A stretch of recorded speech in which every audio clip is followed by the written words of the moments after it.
help but do that. It is only fought by people who are trying to degrade the West.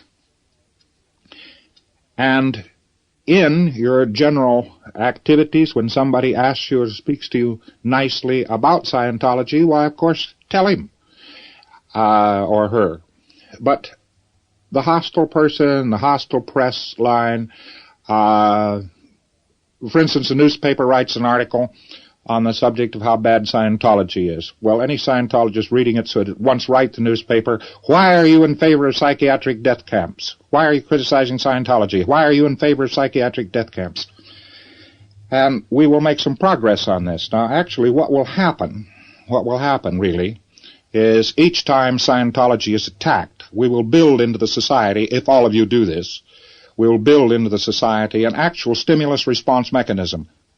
Whereas an attack on Scientology is actually an attack on human rights, and a person making such an attack is in favor of psychiatric death camps.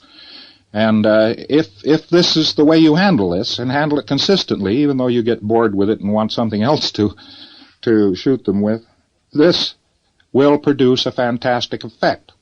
If now you are to get in touch with any persons, political, lawyers, bar associations, civil rights organizations, anything like that, or individuals who are very important politically or who own newspapers, and you push forward a campaign in favor of human rights, and you push this campaign forward, hammer it, pound it through, and object like mad to the biggest loophole they have right now on this subject. And the biggest loophole they have is the psychiatric escapement of human rights.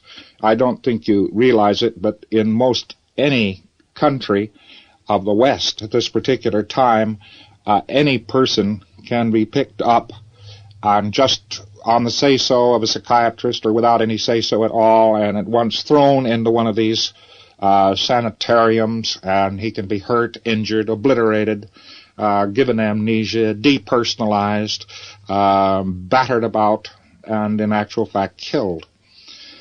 This is the biggest and most flagrant violation of human rights on the planet today, and it is very germane to us because we've got to clean up their mess one of these days, so we should do something about putting it down. Now, these are the chaps who have been fighting us for 19 years, and they're getting it back hot. By the way, we're having a fantastically violent effect upon these organizations. They are in a sweat, to be crude about it. They are so worried that in one of their largest front groups, the PRO, fellow in charge of public relations, went into a complete psychotic break just on the thought that he might possibly be questioned by a Scientologist.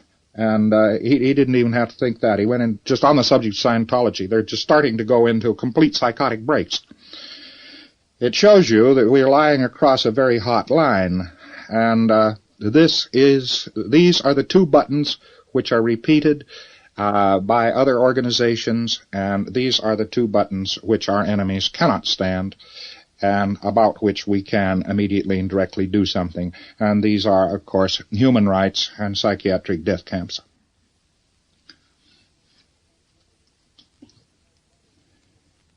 You know, the whole trouble with this talk is I just have so much to tell you. That I haven't really got time to tell you any part of it. You gave me for the first time in '68 such a tremendous hand out in the world that events started to move with great rapidity. You don't recognize your power, actually. The public is overwhelmingly in favor of human rights and overwhelmingly against psychiatric activities.